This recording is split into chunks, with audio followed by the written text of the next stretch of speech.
Simcha, celebration, Simcha, Simcha, celebration of life. Hello from me, Jared Epstein, and welcome to another episode of Simcha, a celebration of life. Mother City Jewish Tours is all about Jewish roots and heritage in Cape Town. Founder Craig Nudelman takes us on a tour through the Cape Town city centre and teaches us some things we might not know about Cape Town's Jewish history. Mother City Jewish Tours evolved from my doing a tourism course. I was unemployed at the time, and my wife, while we were walking on the promenade, said, "Craig, I think you should do a Jewish tour around Cape Town." And I said, "That is a fantastic idea." Right now, we are in what would have been District 6, and this was a very, very important place for the Jewish community coming into South Africa. Between 1880 and 1920, about 80,000 Jews came to the Cape and to South Africa. And they came to District 6. Now, District 6 can be seen as New York's or Cape Town's Lower East Side or the East End of London, for example. But it was home to Jews. It was home to where our population grew and developed. And this is just one lovely thing that I like to speak about when it comes to how Jews were on a Shabbat, going into the Shabbat. And Rabbi Mirvish's son, Rabbi Mirvish was a very famous rabbi, and he said, during the week they looked so decrepit, so scraggy, filthy and dirty. Friday, 5 o'clock, they would go home, have a bath, clean up, not shave, but trim their beard a bit, put on their Shabbat outfit, and come to shul. When they came into shul in all their glory, everyone looked like a king. You couldn't tell whether he was a Schuster or a Schneider or anything like that. And that's what District 6 Jews were like. The majority of people actually come from overseas, especially from America, because they want to engage in all types of different Jewish communities around the world. And I think, as do we, when we go overseas, we want to go on a Jewish tour of any other city. So I think it really attracts just this idea of a community, what a community is like in a different country and a different city, and how it is so different to your/their own. We're at City Hall, and it has a fascinating history. It was built by the British in 1905. But this used to be the Grand Parade. It still is the Grand Parade today. And what used to happen is Jewish hawkers used to come and sell their wares on the Grand Parades.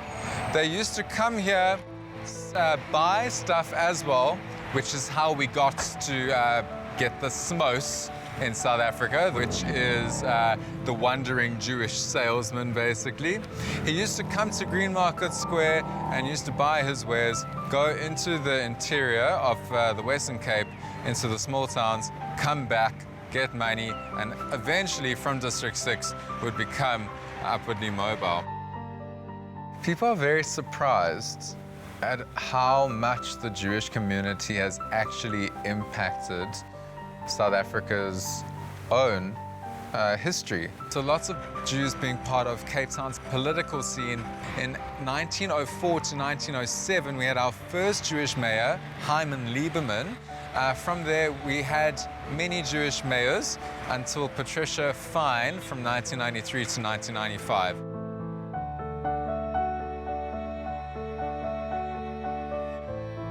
I usually stop here because the man who started this, the South African Mutual Life Assurance Society, was a man called Saul Solomon. He was a fascinating person. He was born on the island of St. Helena, which is slap bang in the middle of the Atlantic Ocean. And what happened was, he came here because his parents thought that the air would be better for him here. He was a very short man, but he was very smart and streetwise. He came here, and not only did he establish this place, but he also established the Cape Argus, which is the longest running newspaper in the Cape. And when we get so many people from the 60s up till now Jewish entrepreneurs contributing to the South African economy, one can see that Jews have done so much to do this. And the most fascinating thing for me is that a census was done in the 1940s, and it said that about 40% of Jews were self-employed. And I think that just speaks to the entrepreneurial attitude that Jews have had for generations upon generation. Over here, we're at St. George's Cathedral, and I'm not going to be speaking about St. George's Cathedral. Rather, I come here because it is a place of social justice. We know that this was the Archdiocese of the Anglican Church, where Archbishop Desmond Tutu was, who won the Nobel Peace Prize in 1988. I'm also not going to speak about him, but rather social justice with regards to Jews. Jews have always had a massive influence when it comes to social justice in South Africa. When they came from Russia, they brought the Bund with them and communism with them. And when it comes to, I think, the most important part in Jewish social justice history is not necessarily just good about the Jews. Remember, there were good Jews, there were apathetic Jews, and I don't want to say bad Jews, but there were definitely Jews who were pro-apartheid. And the key moments of that is obviously the Rivonia trial in 1963, when we had 4 Jews being tried. There were 2 Jews who were the defense lawyers, who were Arthur Chaskerson and Harold Jaffe. And we also had Percy Utah, who was the prosecutor. And I just think it shows you how often and how many times Jews have been involved in South African politics, in South African social justice, and showing that Jews still are so involved in social entrepreneurship in South Africa. Learning about local Jewish history is not only important for me, but obviously important for every Jew living in Cape Town and South Africa. And I think it's important to say, okay, I was here. My grandfather or my great-grandfather was here at that time too. Or my community was here at that time. How does it all lead up to where I'm actually going? Because, like people always say, you can only know where you're going if you know where you've come from. And that's really, for me, the most important thing, that we can only know where we're going as a community if we know where we've come from beforehand. Here we are at the end of the tour. Behind me is the Garden Shore, the Great Synagogue of Cape Town, Tikvat Israel, the Hope of Israel congregation, and this is where we end.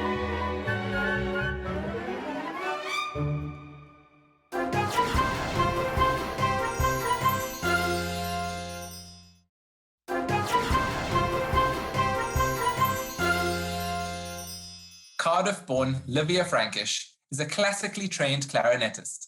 Now based in London, Livia talks about how Klezmer changed her life. My interest in Klezmer really developed when I was in music college, and we ran some Klezmer study projects where we worked collaboratively with musicians across the college, and we had this incredible clarinetist come and talk to us and teach us more about Klezmer. And from there, I went and formed a band, and we performed in pubs around London, around South London, which I led. And now I work for the Jewish community for a synagogue. I do performances for the West London Synagogue, play at bar mitzvahs, bat mitzvahs, and kind of everything from spiritual music to more secular klezmer music.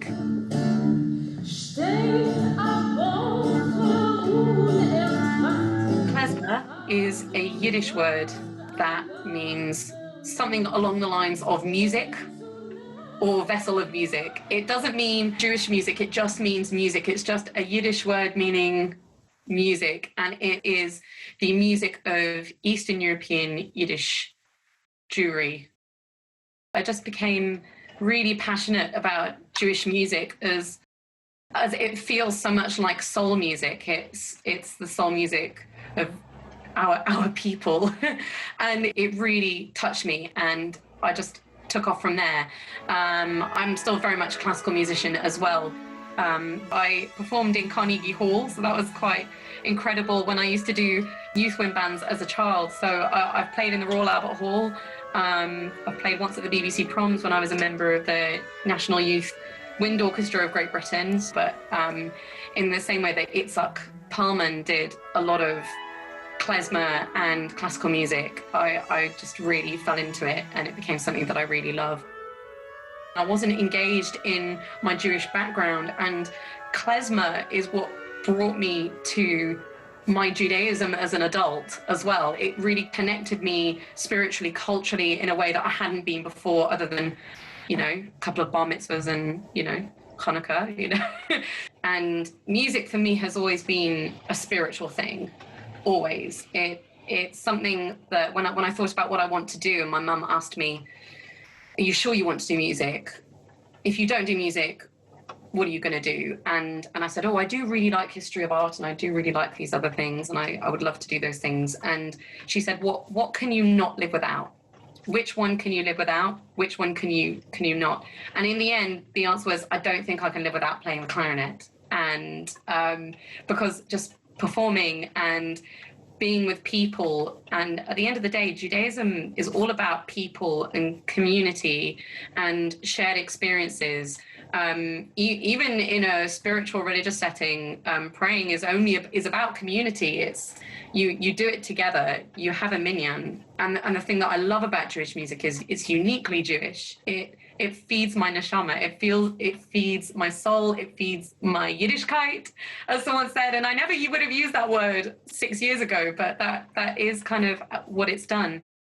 I thought I wanted to understand a bit more about broader Jewish spiritual music, just to learn a bit more. So I went to a synagogue to listen to the cantor, and I started going, more often and slowly, going to different communities to listen and do my research. And I realized that where I thought I didn't have a place in the community, I realized that I did, because what it taught me is that the community is far broader and more diverse, and that there was a place for me. And it took me a while to figure that out, but it did over time. It took me a couple of years, but in the end, that spurred me on to do things like Birthright, and to do things like Moshe House, which is, a Jewish community house for young people, where we run events for our community, for young people to connect, for young professionals. And because music is for me incredibly a part of that, because it's just about connecting people. So working in progressive spaces with communities that are looking for a different kind of, maybe slightly less traditional experience, and doing gigs in pubs where people say, you say that you're a klezmer band, and you show them the music and you say, this is Jewish music, this is the kind of music we play. And then you arrive for the gig and you're all set up ready to go with your band, and it says gypsy jazz on the board, and you just kind of go, okay. Klezmer music has made me a much braver person. It put me in spaces that I was not used to being in, and it forced me to do things musically that I had been too afraid to do before, and forced me to do things musically, like improvisation, that I really had been just afraid to do for fear of messing up. And it stopped me from being so afraid of messing up. It made me much more comfortable with going into different spaces, and it made me honestly just being much more okay with who I am as a person. And it's amazing that music can do that to you.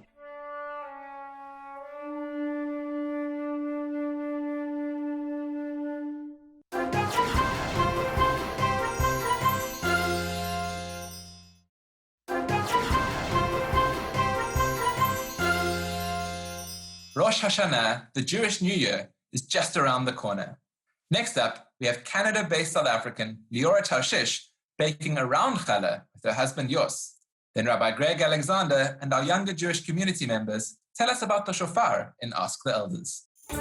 My trusty cameraman here is my husband. This is Yos. So the first step you need is you need yeast, sugar, and lukewarm water. The reason why we want lukewarm water is we want the yeast to be able to activate, and we don't want to kill the yeast. So 4.5 teaspoons of yeast, active dry yeast. I use brown sugar because I think it adds a more caramelized flavor to it. And you just want 1 tablespoon of that. And then half a cup of lukewarm water, and you add it to your mixture. Now we're going to take our wooden spoon and just gently stir it, treating the yeast respectfully because it is an active living organism and it's trying to bloom and grow. And we're going to leave it for about 10 to 15 minutes.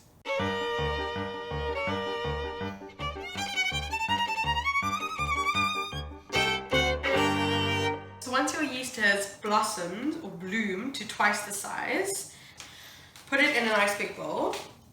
And now we're going to add in the remainder of our sugars, okay?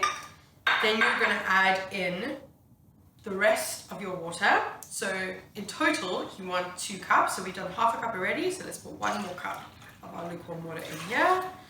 Now we're going to just lightly mix that in just to combine it.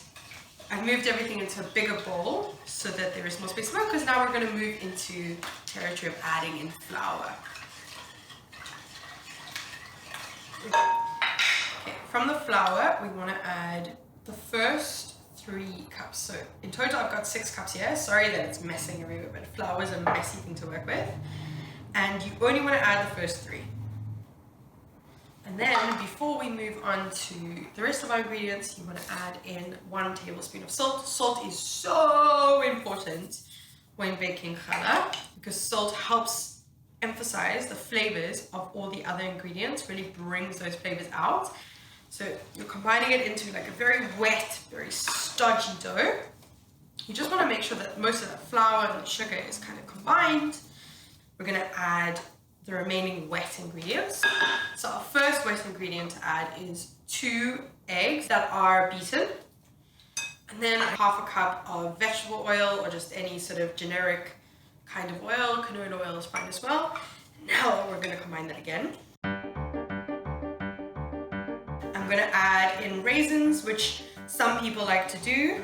Because on Rosh Hashanah, we care about our dough being sweet. We care about eating sweet things because we want to bring in a sweeter new year.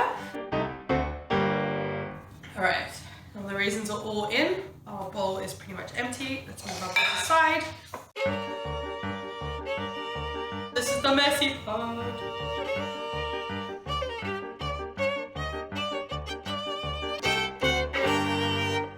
Right, 2 balls of dough for 2 different colors. They're going to be about medium size. Ooh, sticky there.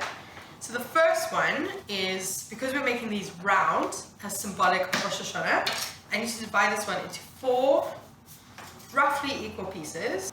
I just use a sharp knife. I find it works best. Okay, so now is we want to get these into 4 long sausages effectively.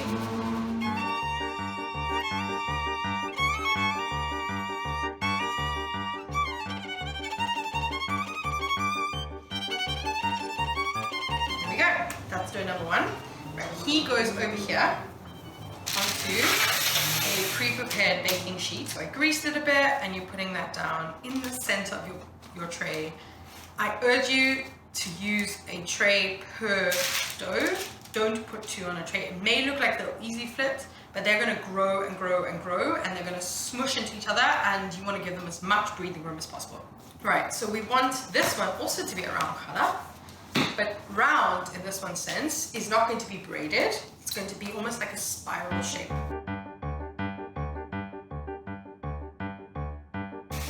So to egg wash, I've put in a bowl here 2 egg yolks, a teaspoon of vanilla essence, a pinch of salt, and because it's Rosh Hashanah and we care about sweetness, I've added a good teaspoon or so of honey, just to add that sweetness.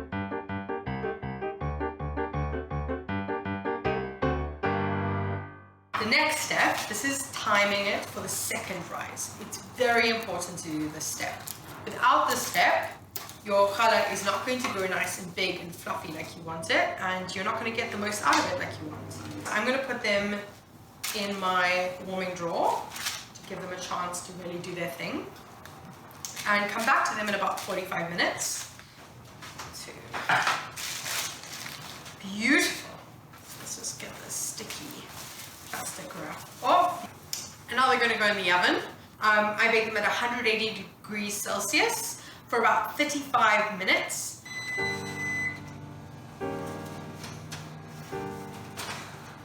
Oh, that smells amazing!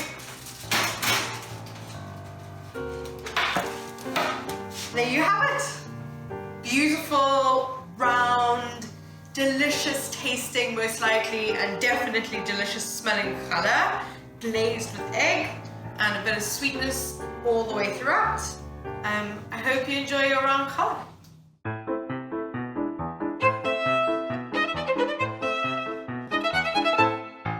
Shofar, thing you blow. Something that you blow on Rosh Hashanah. It's something you blow for Rosh Hashanah. It's something you blow on Rosh Hashanah. Choo choo choo choo choo choo choo.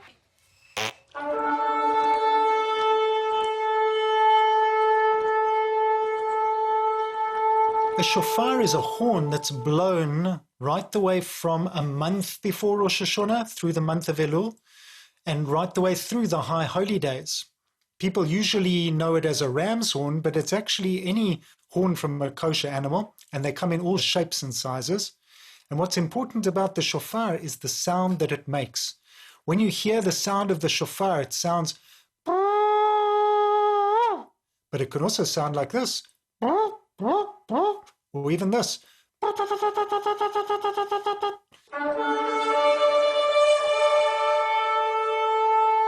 Each of those sounds reminds us that we are not fully whole yet. There is work for us to do. It calls out to us. It says, wake up, return, return. The high holidays are here. This is the time to look at yourself, examine yourself, and to work out what it is that we need to hear. That is the sound of the shofar. That brings us to the end of this week's episode of Simcha, a celebration of life, and indeed the Jewish year 5780. I wish you all a Shana Tova U'Metzakeh, a year filled with sweetness and blessings. As always, we'd love to hear from you, so please send us a Facebook message at Spirit Sister Productions. From me, Jared Epstein, and the Simcha team, did you know that tens of thousands of Hasidic Jews make a pilgrimage to the Ukraine for an annual Rosh Hashanah gathering known as a kibbutz? Now you do. Shana Tova.